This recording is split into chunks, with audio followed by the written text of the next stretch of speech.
नमस्कार. आपल्या सगळ्यांचे महाराष्ट्र सोशल न्यूज चॅनलमध्ये हार्दिक स्वागत. चला वळूया तर एका नवीन बातमीकडे. आजची बातमी.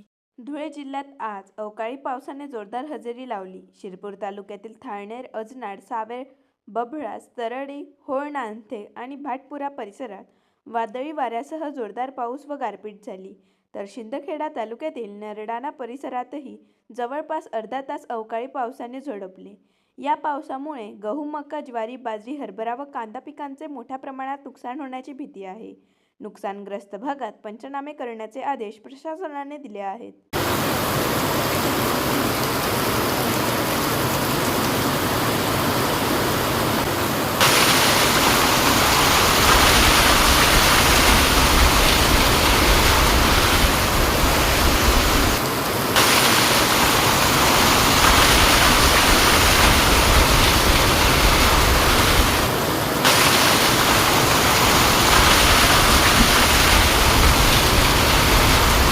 बातमी आवडल्यास चॅनलला लाईक व सबस्क्राईब करा व दररोज अशा नवनवीन बातम्या पाहण्यासाठी चॅनलला फॉलो करा. धन्यवाद.